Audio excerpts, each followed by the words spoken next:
The time management lie. Today on the Daily Ish Show.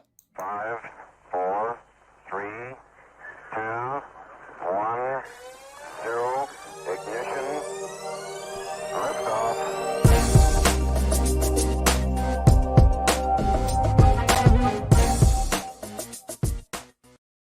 Hello, everyone. Welcome to the Daily Ish Show, a show not just for rental housing providers, but anybody looking to get a little bit more white space on your calendar. I hope you had an amazing weekend. We definitely did. We were having festivities around baby Liliana's pending arrival. So we had a really awesome baby shower on Saturday, surrounded by amazing friends. And those of you who were able to join us, just thank you so very much. And thanks for all of those who couldn't make it, but just for the well wishes and everything. So just thank you very much. I really do appreciate that. We are super, super excited and really excited that you guys are as well.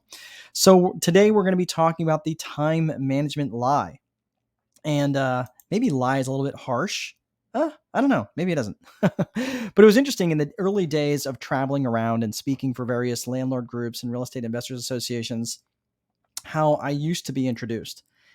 And when you write a book called The Time Wealthy Investor, naturally people had been making assumptions that simply weren't true. Quite often, I was referred to as a time management expert when in reality, that's not at all what I even claim to be. So the reality is, I believe that, if you want my honest opinion, I think the entire concept of time management is a farce.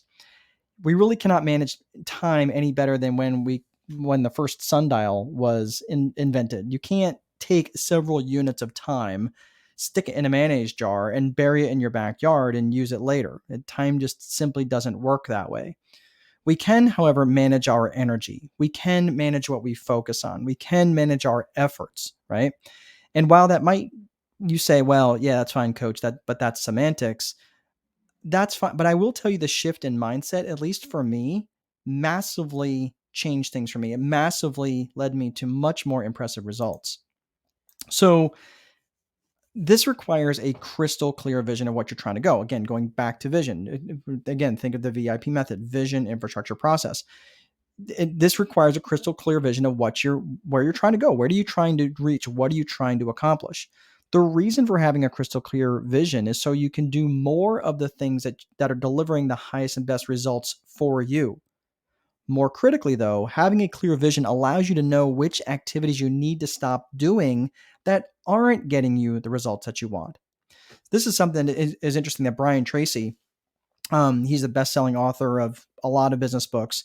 He refers to the law of posterities, which is really just a fancy way of saying before you start something new, you must discontinue something old. So beyond managing our energy, of course, though, we have is how we can utilize other people to do the things that we are not well suited for. For example, in my seminars, I discuss the four core functions of business and why that most entrepreneurs struggle and they get stuck. Now, these four core functions are identified as lead gen, sales, operations, and accounting. And if you think of the four things that require someone to might be good at, okay, so think of something that if you think of the things or the skill sets that require someone to be good at just one of those functions, say sales, for example, that skill set is vastly different from what it would take for someone to be good at accounting or operations, right? Stands to reason. So the interesting thing now, again, let me go back to this. We'll just say the four core functions are, oops, my phone is mooing at me. The four core functions are lead gen, sales, operations, and accounting. So when you're looking at this, if you think of the things that again, the skill sets that require someone to be good at sales, they're not going to be the same skills that people are good at accounting or operations. It just stands to reason, right? So in the early days of any business, the business owner is doing it all. They're doing everything. The problem is that they're most often not suited to do all of that very well. They might be great at operations, the operational functions, whatever the business does, right? If they're roofing, if they're a bakery or whatever, right? That's what the business does in terms of the product or service. And they might be great at the operation, but they might be just adequate at sales. But they're terrible when it comes to generating new leads and keeping track of where the money is coming and going. One of the very best things a business owner can do in the very beginning is identify the tasks that need to be outsourced early on. And this requires you to charge a high enough rate so you can have someone to do those things so it's baked in the cake. In the real estate investing world, I can tell you that is very seldom the case, which brings me to my final point is that you have to have a budget for all of those things that's going to be necessary in the operation of your business as you scale up. Now, you might not know what those things are right now because let's say, can't see the forest for the trees situation. My suggestion is to ask your coach what your blind spots are. So, if you don't currently have a coach that will do that for you, find one who will. Part of being and having a good coach is to keep you apprised of what's next and to keep you aware of all the things that you can't see and to help you look for what's around the next bend in the road. One of the most important lessons I learned as I was scaling up my rental business is the concept of valuing my time. I came to realize that if I didn't budget my for someone else, if I didn't budget for someone else to do the maintenance of my properties, for example, I had in effect created a maintenance job for myself.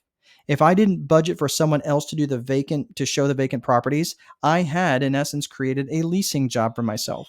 And this went on and on for every single job function.